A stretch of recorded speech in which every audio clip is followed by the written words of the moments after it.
Welcome to Vidarbha IAS academy's online platform. तर आजच्या लेक्चरमध्ये आपण डिस्कस करणार आहोत भारत आणि रशिया यांचे संबंध. आता जसं तुम्हाला माहितीच असणार की काही दिवसा अगोदर एक 23वी वार्षिक शिखर परिषद झालेली होती आणि ते वार्षिक शिखर परिषद झाल्यानंतर जे आहे तर भारत आणि रशिया यांचे संबंध आपल्याला जर पाहिलं असणार तर डिटेलमध्ये पाहणं महत्त्वाचे आहे. आता डिटेलमध्ये पाहणं महत्त्वाचे असतानाच आता काय आहे का जर आपण थोडीशी जर पार्श्वभूमी जर बघितली तर आता पार्श्वभूमी बघत असताना तुम्हाला माहिती आहे का ज्यावेळेस विश्वयुद्ध 2 संपलं आणि विश्वयुद्ध 2 संपल्यानंतर जर पाहिलं असणार तर जग जे आहे तर जग 2 भागामध्ये विभागलं गेलं होतं. एक जे होतं ते होतं USA लेड आणि एक जे होतं ते होतं USSR लेड. ठीक आहे, म्हणजे एकाचं नेतृत्व कोण करत होतं तर एक तर USSR करत होतं आणि म्हणजे त्याला सोव्हिएत संघ म्हटलं जाते आणि त्यानंतर USA करत होतं म्हणजेच तुमचं अमेरिका करत होतं. तर अमेरिका एका साईडला आणि दुसरं जर पाहिलं असणार जे तुमचं रशिया तर त्याला म्हटलं जाते सोव्हिएत संघ. ठीक आहे, तर एका साईडला म्हणजे 2 आयडियोलॉजी किंवा 2 विचारसरणी वेगवेगळ्या होत्या. आता 2 विचारसरणी वेगवेगळ्या असल्या कारणामुळे काय झालेलं आहे का भारत जे होता तर भारताने काय केलं, भारताने दोन्हीही ग्रुपमध्ये न जाता भारताने एक मधला मार्ग काढला. तर मधला मार्ग काय काढला तर भारताने काय केलं, एक जे आहे तर अलिप्तवादी चळवळ म्हणजे त्याला म्हटलं जाते नॉन अलाइनमेंट मोमेंट. तर नावाची एक चळवळ सुरू केली आणि एक चळवळ सुरू केल्यानंतर म्हणजेच काय आहे भारताने ना USAच्या साईडने गेला ना USSRच्या साईडने गेला. आता जर पाहिलं असणार पण ज्याच वेळेस जर पाहिलं असणार की पाकिस्तान जेव्हा भारत आणि पाकिस्तान जेव्हा हे 2 देश बनले तर पाकिस्तानने काय केलं, पाकिस्तान जो आहे सरळ या ग्रुपमध्ये चालला गेलेला होता. ठीक आहे, पाकिस्तान जो आहे या ग्रुपमध्ये चालला गेला आणि त्यानंतर जो आहे तर सोव्हिएत संघाकडे भारत गेला नाही. ठीक आहे, भारताची आयडियोलॉजी आपण म्हणू शकतो का थोडीशी तिकडे झुकलेली होती, पण जर पाहिलं असणार तर भारत जो आहे पूर्णपणे त्या साईडला गेलेला नाही. आता त्या साईडला गेला नाही तर त्यावेळेस जे आहे तर मग त्यांनी काय चळवळ सुरू केली, अलिप्तवादाची चळवळ सुरू केली. आता अलिप्तवादाची चळवळ सुरू केल्यानंतर काय आहे की त्यावेळेस असं झालं की शीतयुद्धाचा काळ सुरू होता आणि शीतयुद्धाचा काळ सुरू झाल्यानंतर जे आहे तर त्याच्यात जो आपण म्हणू शकतो का सुपर पॉवर म्हणून नंतर जर पाहिलं असणार तर 2 पॉवर झालेल्या होत्या, तर एक USSR आणि एक USA. नंतरच्या काळामध्ये जेव्हा शीतयुद्ध संपलं आणि शीतयुद्ध संपल्यानंतर जे USSR आहे हे डिसइंटिग्रेट झालं आणि त्यानंतर याचं जर पाहिलं असणार तर याचं नवीन एक म्हणजे तिथून जर पाहिलं एक देश तयार झाला त्याला म्हटलं गेलं रशियन फेडरेशन. ठीक आहे, आता रशियन फेडरेशन म्हणजेच तुमचं रशिया. तर रशिया जो आहे हा रशिया एक देश बनला आणि त्यानंतर मग USSR मधून जेवढे कोणते दुसरे देश होते जसं किर्गिस्तान आहे, कझाकिस्तान आहे, जेवढे छोटे देश होते जे मध्य एशियामध्ये सध्या आहे तर ते त्याच्यामधून देश उदयास आले. आता त्याच्यामधून देश जेव्हा उदयास आले तर त्यानंतर एक सुपर पॉवर म्हणून जर पाहिलं जो उदयास देश आलेला होता तो आला होता अमेरिका. आता अमेरिका सुपर पॉवर एकाच दिवशी बनलेला नाही. अमेरिकाची सुपर पॉवर बनण्याची एक स्ट्रॅटेजी आहे. आता स्ट्रॅटेजी जर पाहिली असणार ते कोणती आहे आणि जो आजकाल चीन सुद्धा यूज करत आहे ती स्ट्रॅटेजी कशी आहे की समजा अमेरिका आहे. आता अमेरिका काय करतो की आता एक आपण एक्झाम्पल जर कन्सिडर केलं की जे तुमचा पश्चिम आशिया आहे त्या पश्चिम आशियामध्ये देश आहेत. ठीक आहे, तर पश्चिम आशियामध्ये कोणते देश आहे तर मग समजा इराक असो, इराण असो, सिरिया असो, लेबनन असो. ठीक, त्यानंतर जर पॅलेस्टाईन असो, त्यानंतर तुमचं इस्रायल असो, कोणते म्हणजे त्या एरियामधले सुडान जेवढे छोटे देश आहेत ते. कारण का पश्चिम एशियामध्ये सर्वात महत्त्वाचं काय आहे काय तिथं तुम्हाला सापडते तेलाचे साठे. ठीक आहे, इथं जे आहे तर इथं काय सापडते तुम्हाला तेलाचे साठे सापडते. आता तेलाचे साठे ज्यावेळेस सापडते तर असं आहे की जे तुमचं अमेरिका जो आहे तर अमेरिका काय करतो की अमेरिकाकडे सुद्धा तेलाचे साठे उपलब्ध आहे. असं नाही आहे की यांच्याकडे तेलाचे साठे उपलब्ध नाही, तर यांच्याकडे सुद्धा तेलाचे साठे उपलब्ध आहे. आता तेलाचे साठे यांच्याकडे उपलब्ध असल्यानंतर यांनी काय केलेलं आहे ते रिझर्व्ह करून ठेवलेले आहे. म्हणजे रिझर्व्ह करून ठेवलेले आहे म्हणजेच काय आहे का त्यांनी हे नाही केलं, त्याला आपण काय म्हणू शकतो की त्याचं एक्सप्लोरेशन सुरू नाही केलं, त्याचं उत्कलन सुरू नाही केलं. तर त्यांनी काय केलं, त्यांचे रिझर्व्ह ठेवले. त्यांचे रिझर्व्ह ठेवल्यानंतर त्यांनी काय केलं की ते जे तेल आहे तर तेल कुठून त्यांनी खरेदी करण्यास सुरुवात केली तर तेल खरेदी करण्यास सुरुवात केली पश्चिम आशियामधून. आणि पश्चिम आशियामधून जेव्हा तेल खरेदी करण्यास सुरुवात केली तर त्याचं जे पेमेंट आहे ते पेमेंट कशामध्ये केलं त्यांनी, डॉलरमध्ये. ते पेमेंट जे होतं ते कशामध्ये केलं, ते डॉलरमध्ये केलं. आणि डॉलरमध्ये जेव्हा पेमेंट केलं तर त्यानंतर जे आहे तर पश्चिम एशियातील देश म्हणणार की डॉलरचं करू काय आम्ही, मग करू काय, तर त्यांनी काय केलं, अमेरिकेने अच्छा एक काम करा, तुमच्याकडे समजा पायाभूत सुविधा नाही, समजा रस्ते नाही का, ठीक आहे आम्ही बांधून देतो, तुमच्याकडे धरणे नाही का, आम्ही बांधून देतो. तर त्यांनी जे आहे ना तर अशा पायाभूत सुविधा निर्माण करण्यास सुरुवात केली. ठीक आहे, तर हे पायाभूत सुविधा जे आहे ना तर या देशामध्ये जाऊन निर्माण करण्यास सुरुवात केली. म्हणजेच काय आहे, याचा फायदा काय झाला पहा, सुपर पॉवर बनण्याची एक स्ट्रॅटेजी कशी आहे. तर यांनी असं केलं का अमेरिकेने अमेरिकेच्या कंपन्या इथं गेल्या पश्चिम आशियामध्ये जेव्हा त्या कंपन्या गेल्या तर एकतर जे आहे जे तुमचं डॉलरमध्ये जे अगोदर तुम्ही पेमेंट केलेलं होतं तर याच्यामुळे काय झालं की तुमची जी करन्सी आहे हे जागतिक पातळीवर गेली, कारण का प्रत्येक जण मग डॉलरमध्ये ट्रेड करणार. मग डॉलरमध्ये ट्रेड केल्यानंतर दुसरं काय झालं की तुम्ही तुमचे जे कंपन्या होत्या त्या पश्चिम आशियामध्ये नेल्या आणि पश्चिम आशियामध्ये नेल्यानंतर तुमचा तिथं प्रेझेन्स वाढवला, तुमची तिथं उपस्थिती दर्ज केली. आणि ज्यावेळेस तुम्ही उपस्थिती दर्ज केली तर तिथं जे आहे तुम्ही इंटरफेअरही सुद्धा करू शकता. ठीक आहे, म्हणजेच काय आहे का तुमची करन्सी हे जागतिक पातळीवर नेऊ शकता. आणि तिसरी गोष्ट काय आहे का त्यांचे जे तेलाचे साठे होते ते तेलाचे साठे तसेच राहणार. आता काय आहे का चीन सुद्धा अशीच पॉलिसी तयार करत आहे किंवा चीन जे आहे अशीच पॉलिसी किंवा स्ट्रॅटेजी आहे यूज करत आहे. पण याच्यामध्ये चीनच्या आणि अमेरिकेच्या पॉलिसीमध्ये फरक काय आहे. अमेरिकेची पॉलिसी अशी होती का ते कंपनी तिथे घेऊन जात होते, कंपनी त्यांच्या स्वतःच्या देशातली दुसऱ्या देशामध्ये घेऊन जात होते. पण चीन काय करतो, स्वतःची कंपनी सुद्धा नेतो आणि सोबतच त्यांचे लेबर सुद्धा घेऊन जाते. पण आता हा जो देश होता तर अमेरिका काय करत होता, कामगार फक्त या देशातले घेत होते, पण चीन जो आहे तर कामगार सुद्धा त्या देशातले घेत नाही. तर चीनची ही पॉलिसी आहे. तर ही एक सुपर पॉवर बनण्याची पॉलिसी असते. आणि त्यानंतर मग जेव्हा सुपर पॉवर USA आला तर USA आल्यानंतर मग देशामध्ये एकच जगामध्ये एकच सुपर पॉवर होता. पण आता ज्यावेळेस जग जे दोन देशामध्ये विभागलं गेलं होतं त्यावेळेसही सुद्धा लक्षात ठेवा भारत आणि रशिया यांचे संबंध बिघडलेले नव्हते. भारत आणि रशियाचे संबंध जरी तुम्ही पाहिलं तर 1971 मध्ये जेव्हा भारत आणि पाकिस्तानचं युद्ध झालेलं होतं त्यावेळेस भारत आणि रशियामध्ये मैत्री करार झालेला होता. आणि मैत्री करार झाल्यानंतर रशियाने भारताला मदत सुद्धा केली होती. ज्या वेळेस बे ऑफ बेंगॉल किंवा बंगालचा जो उपसागर आहे त्या बंगालच्या उपसागरामध्ये आपली जेव्हा अमेरिका पाकिस्तानच्या मदतीसाठी आलेला होता त्यावेळेस जे आहे रशिया सुद्धा भारताच्या मदतीसाठी आलेला होता. त्यांनी ते मैत्री जी आहे ते निभवलेली होती. दुसरा आपल्याला त्याचा जो आहे ना त्याला आपण काय म्हणू शकतो का काही प्रमाणात जी आयडिओलॉजी आहे कुठली रशियातली ती आयडिओलॉजी आपल्याला आपल्या प्लॅनिंग जे असते आपल्या भारताचं जे प्लॅनिंग आहे किंवा जे तुम्हाला नियोजन आहे तर त्या नियोजनामध्ये सुद्धा दिसून येते. ठीक आहे, आता यांचे जेव्हा संबंध जेव्हा आपण पाहतो रशियाचे जेव्हा आणि त्यानंतर भारत आणि रशियाचे जेव्हा संबंध पाहतो तर त्यावेळेस जे आहे ना सर्वात महत्त्वाचं काय आहे का या संबंधांना काय म्हटलं जाते का भारत रशियाना संबंध अनेकदा विशेष आणि विशेषाधिकारित धोरणात्मक भागीदारी असं म्हणून संबोधले जाते. आता तुम्हाला सांगू का ज्याही वेळेस तुम्ही भारत आणि रशियाच्या इंट्रोडक्शन लिहाल आणि जर त्या इंट्रोडक्शनमध्ये जर असा जर पॉईंट लिहिला आणि त्याला जर प्रॉपरली अंडरलाईन केलं तर जिथं तुम्हाला इंट्रोडक्शनमध्ये चांगले मार्क्स मिळायला पाहिजे ना ते मार्क्स मिळून जातात. ठीक आहे, आता असं आहे की दुसरं नंतर समजलं असं समजले जाते आणि हे आधुनिक आंतरराष्ट्रीय राजकारणातील सर्वात स्थिर लक्षात ठेवा आणि दीर्घकालीन टिकणारे द्विपक्षीय संबंध मानले जातात. ठीक आहे, तर आता एवढा जर तुम्ही इंट्रो लिहिला ना चालेल, तुम्हाला इंट्रोचे जेवढे मार्क्स पाहिजे असतात तेवढे मार्क्स तुम्हाला मिळून जातात. ठीक आहे,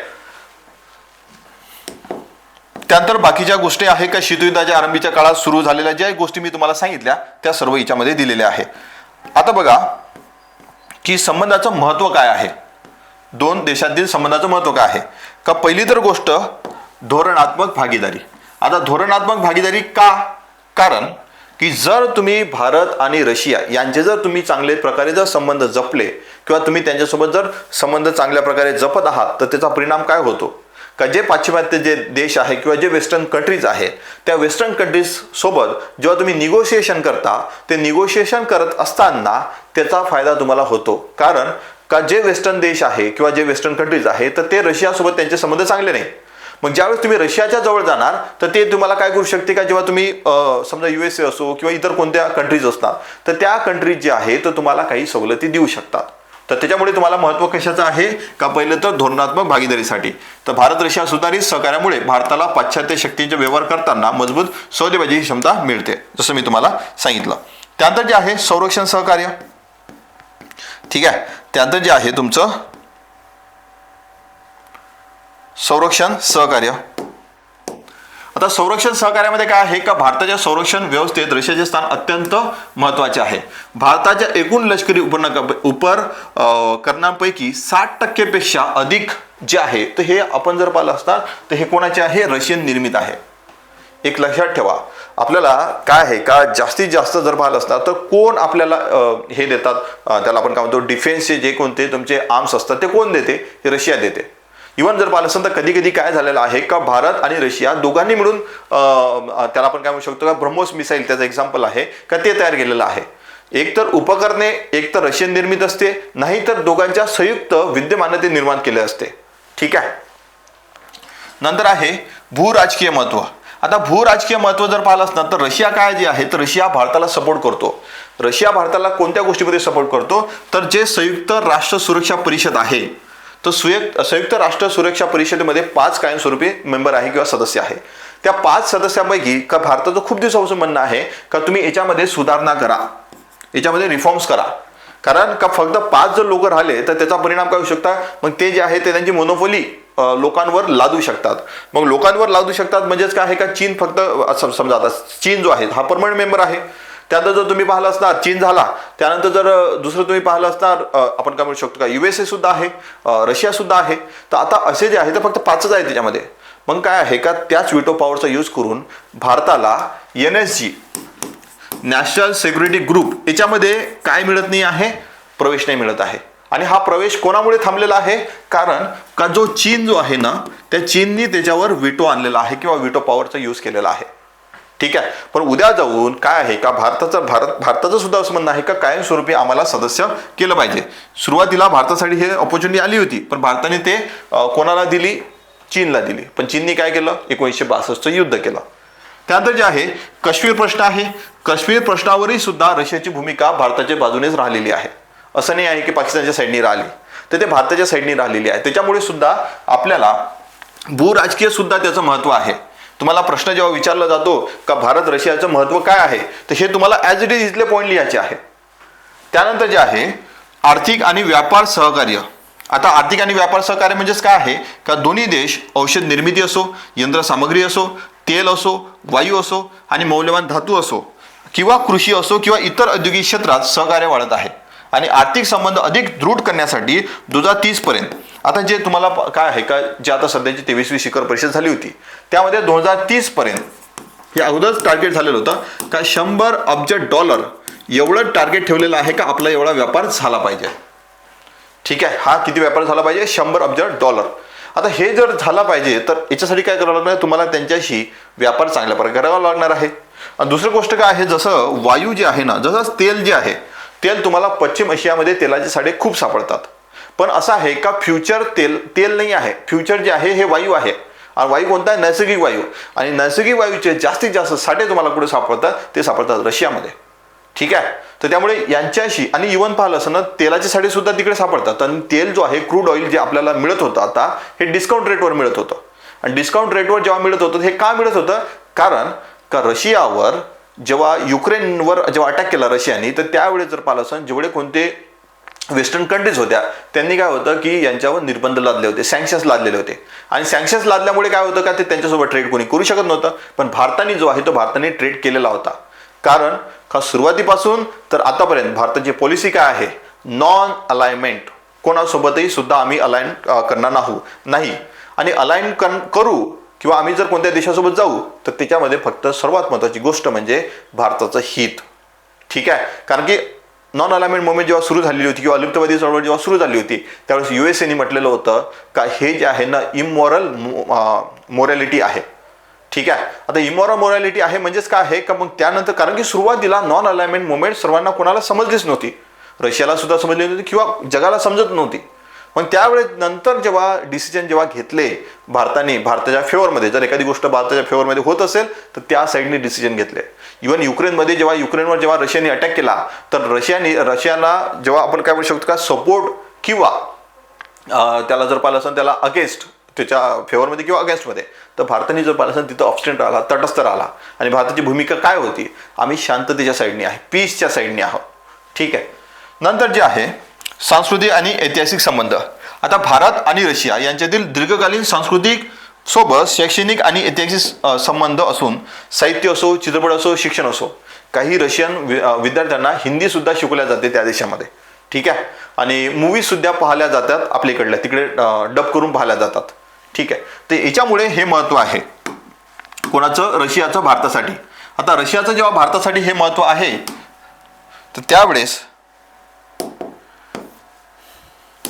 त्यावेळेस तर आता एक काय आहे की एक लक्षात ठेवा की जेव्हा हा जो सिलेबस चेंज झाला, तर सिलेबस चेंज झाल्यानंतर काय झालेलं आहे की फर्स्ट टाइम हे न्यू पॅटर्ननुसार एक्झाम होणार आहे तुमची. आणि त्याच्यामध्ये सर्वात महत्त्वाचा टप्पा असतो, तुम्हाला जे रँक डिसाईड करते किंवा जे तुम्हाला पोस्ट कोणती मिळेल ते डिसाईड करते, ते म्हणजे तुमचं मेन्स आहे. आता मेन्समध्ये जर पाहिलं तर विदर्भ अकॅडमीने काय केलेलं आहे, एक बॅच लॉन्च केलेली आहे, 10 पॉइंटर बॅच. आता 10 पॉइंटर बॅच जे आहे ना, ते हे मराठी मीडियममध्ये आहे. आणि मराठी मीडियममध्ये असल्यानंतर तर सर्वात महत्त्वाची याच्यामधली गोष्ट काय आहे का, नोट्स जे आहेत तर नोट्स तुम्हाला कशात मिळतात, मेन्सच्या पर्स्पेक्टिव्हने नोट्स मिळतात. सोबत त्याच्यामध्ये टीचिंग सुद्धा केली जाते. त्यानंतर जे आहे त्याच्यामध्ये ब्रेन स्टॉर्मिंग सुद्धा केली जाते. त्यानंतर लिखाणाचा सराव सुद्धा तुमच्याकडून करून घेतला जातो आणि चेक सुद्धा करून दिला जाते. आणि ही जी बॅच आहे ही बॅच ऑनलाईन आहे. तुम्हाला जॉईन करायचं असेल तर तुम्ही करू शकता. आता याच्यामध्ये सर्वात महत्त्वाचा पॉईंट काय आहे का, तुम्हाला जॉईन करायचे असेल तर तुम्ही एकतर अकॅडमीला कॉल करा, नाही तर मग तुम्ही ॲपला जाऊन डिरेक्टली परचेस करू शकता. पण याच्यामध्ये जे सर्वात महत्त्वाची गोष्ट काय आहे का, याच्यामधल्या नोट्स, हे नोट्स जे आहे ह्या मेन्सच्या पर्स्पेक्टिव्हने बनवलेले आहे. आणि त्याचं एक्झाम्पल तुम्हाला सांगतो का, ज्या गोष्टीवर आपण शिकत आहोत ना भारत रशिया संबंध, तर ही जी आहे तर ही कशाची नोट्स आहे, हे 10 पॉइंटरचीच नोट्स आहे. ठीक आहे. त्याच्यामध्ये काय दिलेलं आहे, पॉईंट वाईज दिलेलं आहे की समजा भारत आणि रशियाचे संबंध विचारले आणि त्याच्यामध्ये महत्त्व जर विचारलं तर हे महत्त्व आहे. ठीक आहे. मग आव्हाने विचारले तर हे आव्हाने आहेत, जस्ट खाली आव्हाने. तर भारत रशिया, आता याच्यामध्ये सर्वात महत्त्वाचं आव्हान काय आहे, भारत अमेरिका संबंधातील वाढ. आता भारत आणि अमेरिका संबंधातील वाढ जे आहे ना, कधी कधी जर पाहिलं असेल तर रशियाला थोडंसं ते त्याला काय म्हणते ते आपण नाराज करते. आता नाराज कशा प्रकारे करू शकते, कारण का भारत जो आहे तर भारत जर इंडो पॅसिफिक क्षेत्रात किंवा तुम्ही जर पाहिलं असणार तर बाकीचे जर तुम्ही कॉड वगैरे आहे किंवा दुसरे कोणते असे कोणते मंच आहे किंवा जे जागतिक पातळीचे मंच आहे किंवा फोरम आहे का ज्याच्यामध्ये भारत आणि अमेरिका सोबत येते, पण ते जर पाहिलं असेल तर रशियाला पटत नाही. ठीक आहे. तर म्हणजेच काय आहे, तुम्हाला दोन्हीही गोष्टीचं बॅलन्स करावं लागणार आहे, भारत अमेरिका आणि त्यानंतर जर पाहिलं असेल भारत रशिया. ठीक आहे. तर तुम्हाला असंही झालं नाही पाहिजे की समजा तुम्ही भारत आणि अमेरिकेचे संबंध जपत असताना रशियाला वाईट नाही वाटलं पाहिजे आणि रशियाशी सोबत संबंध जपत असताना अमेरिकेला वाईट नाही वाटलं पाहिजे. ठीक आहे. तर हे सर्वात मोठं आव्हान आहे भारतासमोरचं. त्यानंतर नंतरचं काय आहे का, रशियाकडून कमी होत असलेली संरक्षण आयात. आता काय झालेलं आहे का, अलीकडच्या काळामध्ये भारताने काय केलं की आता समजा तुम्ही राफेल पाहिलं असेल, राफेल जे आहे हे फ्रान्सकडून मागवलं. भारताने आपलं जे आहे ना डिफेन्स सेक्टरसाठी जे उपकरणे लागतात तर ते काय केलेलं आहे, हे त्याची डायव्हर्सिटी वाढवलेली आहे. इतर देशाकडे सुद्धा आपण पाहत आहोत. फॉर एक्झाम्पल की तुम्ही जर पाहिलं असं फ्रान्स आहे, अमेरिका आहे किंवा इतर पाश्चात्य देश आहे का त्यांच्याकडूनही आपण सुद्धा विकत घेत आहोत. पण सुरुवातीला आपण जर पासून रशियाकडून घेत होतो, मग आता तुम्हाला तेही सुद्धा बॅलन्स करावं लागणार आहे. हे सुद्धा एक आव्हान तुमच्यासोबत निर्माण झालेलं आहे का, रशियाकडून तुम्हाला इम्पोर्ट ज्या अगोदरचा होता तर त्या लेवलवर आणावं लागणार, किंवा नाही तर मग माहिती का तुम्हाला त्यांना पटवून द्यावं लागणार आहे का ह्या गोष्टी तुम्हाला आम्हाला तिकडे मिळतात, तुमच्याकडे नाही, किंवा तुमच्याकडे मिळतात तर जे काही रिझर्व असतात तुम्हाला त्या गोष्टी सांगाव्या लागणार. म्हणजेच काय, ह्याच्यात तुम्हाला हे जे आव्हान आहे हे तुम्हाला काउंटर करावं लागणार आहे. ठीक आहे. नंतरचं आहे रशिया चीन वाढती जवळीक. पहा, हे तर माहिती का अगोदरपासून आहे का, चीन जो आहे, चीन भारताचा कॉम्पिटिटर आहे. आता एक लक्षात ठेवलं ना तर भारत आणि चीन सोबतच स्वतंत्र झालेले होते, पण आता काय झालेलं आहे का, सुरुवातीला भारत आणि चीनचं कॉम्पिटिटर समजलं जात होतं, पण आताच्या कंडिशनला चीन जो आहे भारताला स्वतःचा कॉम्पिटिटर समजतच नाही. आणि त्याच्यामागे काय कारण आहे, कारण का चीनची अर्थव्यवस्था. इंटरनॅशनल रिलेशनमध्ये एक फॉर्म्युला असतो, तर तो फॉर्म्युला काय असतो, तो फॉर्म्युला असतो E = E. म्हणजे E = E म्हणजे काय, E म्हणजे इकॉनॉमी आणि दुसरा E म्हणजे काय, एम्पायर. ठीक आहे. म्हणजे अर्थव्यवस्था आणि त्यानंतर दुसरं जर पाहिलं असणार तर त्याला साम्राज्य. ठीक आहे. आता अर्थव्यवस्था आणि साम्राज्य म्हणजेच काय आहे का ज्याही देशाची इकॉनॉमी स्ट्रॉंग ते देश तो देश जो आहे किंवा ते राष्ट्र जे आहे ते स्ट्रॉंग. तुम्ही एन्शियंट हिस्ट्रीपासून पहा, मिडल हिस्ट्रीमध्ये जा, मॉडर्न हिस्ट्रीमध्ये जा, तर तुम्ही तिन्ही फेजमध्ये जर गेले आणि किंवा आजचा जो काळ आहे याच्यामध्ये का तिन्ही फेजमध्ये गेले ना तरी तुम्हाला आढळणार की सर्वात महत्त्वाची गोष्ट जी आहे ती असते तुमच्या देशाची इकॉनॉमी. ठीक आहे. तर तुम्ही मगध पाहिलं असणार, एन्शियंट हिस्ट्रीमध्ये मगध पहा. त्यानंतर मिडल हिस्ट्रीमध्ये जर पाहिलं असाल तर मुघल साम्राज्य तुम्ही जर सुरुवातीला पाहिलं किंवा अकबराच्या काळात अकबर जे आहे तर अकबराच्या काळामध्ये जर पाहिलं असाल तर भारताची GDP जेव्हा अकबर सत्तेवर आल्यानंतर भारताची GDP सेकंड नंबर होती. पण ज्यानंतर मग आपण म्हणू शकतो की अकबराचा काळ जो चांगल्या प्रकारे सुरू होता त्याच्यानंतर 1 नंबरला होते आणि नंतर जे आहे तर चीन होतं. आता नंतर जेव्हा तुम्ही मॉडर्न हिस्ट्रीमध्ये येता तर ब्रिटिश आहे तर ब्रिटिशांची सर्वात आपण म्हणू शकतो की बाकीच्या तर गोष्टी होत्या सोबतच त्यांची इकॉनॉमी सुद्धा स्ट्रॉंग होती. ठीक आहे. ॲज कम्पेअर टू जे दुसरे जे कोणते देश होते तर त्यांच्या कम्पॅरेटिव्हली. ठीक आहे. तर सर्वात महत्त्वाची गोष्ट असते अर्थव्यवस्था त्या देशाची आणि त्यानंतर त्याचं साम्राज्य स्ट्रॉंग राहणारच आहे. आता चीन जे आहे तर चीन आणि रशिया यांचे हे जे आहे तर यांची जवळीक जर वाढत असणार ते भारतासाठी चांगली नाही. कारण का चीन आणि भारताचं एवढं चांगलं नाही जेवढं चीन आणि रशियाचं आहे. चीन आणि भारताचं एवढं चांगलं नाही जेवढं भारत आणि रशियाचं आहे. ठीक आहे. त्यामुळे जर पाहिलं तर पाश्चात्य निर्बंधाच्या पार्श्वभूमीवर रशिया आणि चीनमधील वाढते धोरणात्मक आणि आर्थिक सहकार्य भारतासाठी चिंतेचा विषय आहे. कारण का महत्त्वाचं काय आहे का एक लक्षात ठेवा का जर वेस्टर्न कंट्रीजनी त्यांच्यावर जर निर्बंध लादले तर त्यांच्यासाठी मार्केट कोणते कोणते ओपन आहे रशियासाठी तर सर्वात एक तर आहे आपलं चीन, दुसरं मग भारत, नंतर बाकीचे देश आहेत जसं सेंट्रल एशियामधले. त्यानंतर आहे भारत चीन सीमा तणावाच्या पार्श्वभूमीवर रशिया चीन निकटता भारताच्या धोरणात्मक स्वातंत्र्याला आणि सुरक्षात्मक आकांक्षांना काय करू शकते धोका निर्माण करू शकते. ठीक आहे. किंवा आव्हान सुद्धा देऊ शकते. त्यानंतर आहे परराष्ट्र धोरणातील मतभेद. आता परराष्ट्र धोरणातील मतभेद कोणते का जसं रशियन जे आहे तर इंडो पॅसिफिक धोरण किंवा क्वाड या उपक्रमावर वारंवार टीका केली आहे. आणि ज्याच्यामध्ये जर पाहिलं ना क्वाडमध्ये कोण आहे भारत आहे, अमेरिका आहे, त्यानंतर जापान आहे आणि त्यानंतर ऑस्ट्रेलिया आहे. तर मोस्टली असे देश आहे की जे रशियाचा विरोध करतात पण भारतही त्याच्यामध्ये एक आहे ना. आणि त्याच्यानंतर त्यामुळे काय होते आणि त्यानंतर USA इंडो पॅसिफिक धोरण USAचं आहे म्हणजे USAने ते आणलेलं होतं पण त्याच्यामध्ये भारत सामील झाला. क्वाड सुद्धा भारत त्याच्यामध्ये सामील झालेला आहे. पण त्या दोन्ही याच्यावर टीका कोणी केली आहे जे रशियन अधिकारी असतात ना त्यांनी केलेली आहे. नंतर आहे त्यांना चीनला रोखण्याचा प्रयत्न म्हणून पाहिले जाते. आणि हे जर पाहिलं असं ना तर जेव्हा क्वाड तयार करण्यात आलेलं होतं क्वाडचं मेन उद्दिष्ट काय होतं का एक तर त्या इंडो पॅसिफिक रिजनमध्ये लक्ष ठेवणं आणि लक्ष ठेवत असताना चीनवर लक्ष ठेवणं म्हणजे चीनला काउंटर करण्यासाठी. पण चीनने नंतरच्या बाकीच्या सुद्धा गोष्टी केल्या असं नाही आहे की चीन फक्त शांत बसला. ठीक आहे. तर चीन जो आहे अमेरिकेला जे लेवलवर म्हणजे त्याला पण तो कॉम्पिटिशन द्यायला पाहिजे ना तर ते कॉम्पिटिशन देत आहे. नंतर आहे व्यापारातील असमतोल. आता व्यापारातील असमतोल कसा आहे का जास्तीत जास्त आपण त्यांच्याकडून आता काय होतं की अगोदर आपण बऱ्याचशा गोष्टी घेत होतो पण आता जास्तीत जास्त कच्चं जे तेल आहे ना याची आयात करतो कारण की तिथून डिस्काउंट मिळत आहे सध्या म्हणून. कारण की एक स्विफ्ट जे असते ना तर एक इंटरनॅशनल लेवलवर हे नेटवर्क असते त्याच्यामधून त्याला जर पाहिलं असतं तर रशियाला काढून टाकलेलं आहे. ठीक आहे. कारण की ज्यावेळी त्यांनी युक्रेनवर अटॅक केलेला होता त्यावेळेस. म्हणून काय आहे का आता फक्त जास्तीत जास्त कच्च्या तेलाचीच आयात केली जाते आणि कच्च्या तेलाची आयात केल्यामुळे म्हणजेच काय आहे का डायव्हर्सिटी नाही तुमच्या व्यापारामध्ये आणि तुमच्या व्यापारामध्ये जर डायव्हर्सिटी नसली तर त्यामुळे काय होतं असमतोल निर्माण होऊ शकतो. नंतर आहे रशिया युक्रेनच्या संघर्षाचा प्रभाव. तर रशिया युक्रेन संघर्षामुळे भारत कठीण राजनैतिक स्थितीत आला. कारण भारताला जर पाहिलं असेल तर रशियाच्या साईडने जावं की युक्रेनच्या साईडने जावं. रशियाच्या साईडने गेलो तर अमेरिकेला वाईट वाटणार, युक्रेनच्या साईडने गेलो तर रशियाला वाईट वाटणार. तर हे एक आव्हान भारतासमोर आहे. त्यानंतर जर पाहिलं सहकार्याचं क्षेत्र कोणते कोणते आहे तर सहकार्य क्षेत्र जर तुम्हाला विचारलं जाऊ शकते तर व्यापार आहे. त्यानंतर जर पाहिलं नैसर्गिक वायू कारण की जगातील सर्वात मोठा नैसर्गिक वायूचे साठे कुठे तुम्हाला सापडतात तर रशियामध्ये. त्यानंतर ऊर्जामध्ये तिन्ही गोष्टी ऊर्जामध्ये पाहतो कारण की एक अणुऊर्जा प्रकल्प आहे आपल्या भारतामध्ये कुडनकुलम. तर हा जर पाहिला असणार तर ह्या रशियाच्या मदतीने किंवा सहकार्याने तयार होत आहे कारण की भारतामध्ये बरेचसे प्रकल्प जे आहे रशियाच्या सहाय्याने सुरू केलेले होते आपण. ठीक आहे.